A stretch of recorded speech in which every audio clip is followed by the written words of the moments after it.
بسم الله الرحمن الرحيم. السلام عليكم ورحمة الله وبركاته. ازيكم عاملين ايه؟ كل سنة وانتم طيبين ورمضان كريم.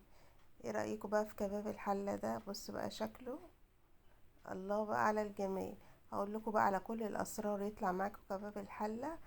بصوا بالجمال ده، يطلع معاكم دايب كده دوب ولونه بصوا في منتهى الجمال. يلا بينا نشوف اللحمة دايبة ازاي. بصوا عظمة بجد، دايبة دوب دوب. والطعم ايه ما اقولكوش بقى. لايك حلو بقى الكباب الحلة ده يا حبايبي. يلا بينا ندوق بقى حتة كده وندوق بقى جمال اللحمة. بصوا مش مستحملة. اللي ما اشتركش في القناة يشترك ويفعل زر الجرس عشان يوصل مني كل جديد انا بنزله. هننزل كده بمكعبين زبدة في الطاسة.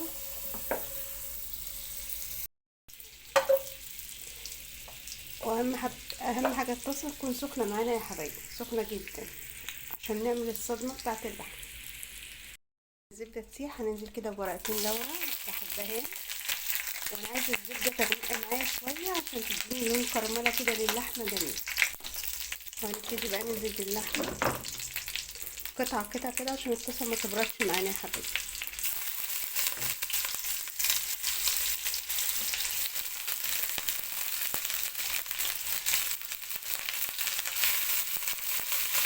نديها بقى الصدمه بتاعتها، مش هنقلبها خالص الا لما ايه تاخد لون من ايه من كل وش عشان ما تنزلش الميه بتاعتها. واهم خطوه دي يا حبايبي، انا بقطعها هنا قطع صغيره. نيجي كده بقى نقلب اللحمه بتاعتنا بس خدت صدمه.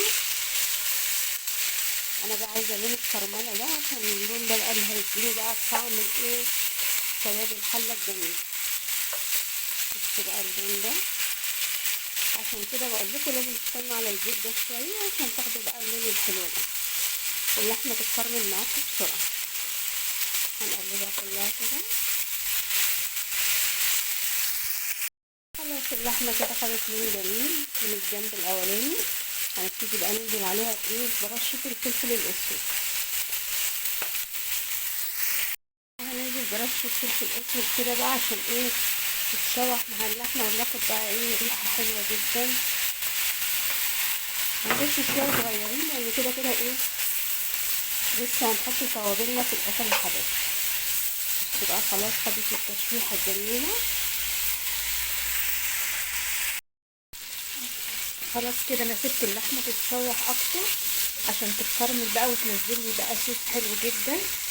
اهم حاجه بقى الحركه دي يا حبايبي. تمام كده هننزل بقى بالبصل، كميه بصل حلوه كده. طبعا اللحمه بالبصل بتحب ايه ده بصل كتير قد ما تقدروا بصل. هنزل ببقيه الكميه كده.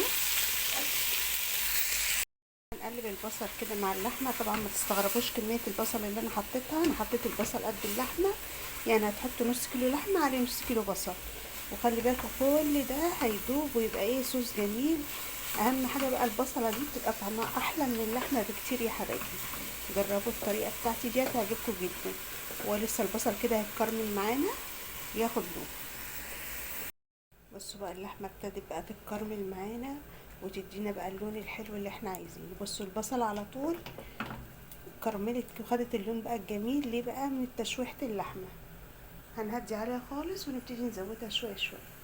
ننزل عليها بشويه ميه سخنه من الكاتل كده. اهم حاجه الميه تكون سخنه يا حبايبي. وهنغطي عليها ونرجع لها تاني. هنقلبها بس تقليبه وهنهدي عليها النار خالص ونزودها شويه شويه لغايه ما اللحمه تستوي معانا. معانا بطاطس مكعبات كده هنقليها نص قليه عشان تبقى في الايه في اللحمه بتاعتنا ايه ماسكه نفسها متماسكه يا حبايبي. انا عاملاها مكعبات هنا مش كبيره، متوسطه. وانا هنا بحمر البطاطس ليه يا حبايبي عشان البطاطس ما تنزلش الماده النشويه اللي فيها وتبقى متماسكه في اللحمه بتاعتنا وما تبقاش ايه دايبه. التحميره دي بتديها كده ايه كراست كده من بره وبتبقى متماسكه. هنسيبها تتحمر وبعدين هنطلعها. خلاص البطاطس بتاعتنا كده بقت جاهزة، خدت تحميرة حلوة، ونبتدي بقى نطلعها على منشف مطبخ. وكده البطاطس بتاعتنا هنضمن ان هي ايه ما تنزلش بقى المادة النشوية بتاعتها، وتبقى كريسبي كده وحلوة في الايه في اللحمة بتاعتها. وكده بصوا اللحمة اتكرملت بقى مع البصلة كده وابتدت تدخل معانا في التسوية. وكده اللحمة بتاعتنا استوت، والبصلة بقى بصوا بقى، بصوا الصوص ده بقى اهم حاجة. بصوا شكله بيتحدث عن نفسه.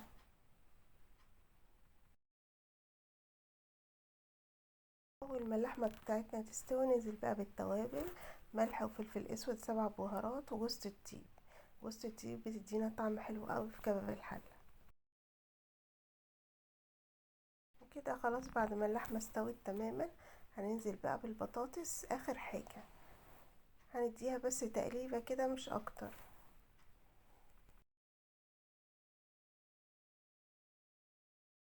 وخلاص كباب الحلة بتاعنا بقى جاهز.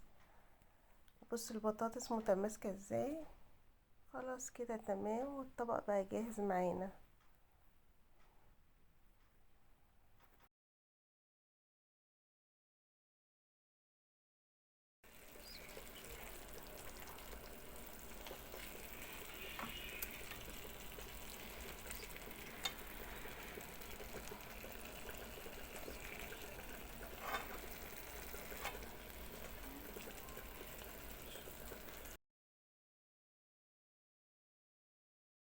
وخلاص كده عملنا الكباب حلة بطريقة بسيطة جدا، وبصوا النتيجة هايلة.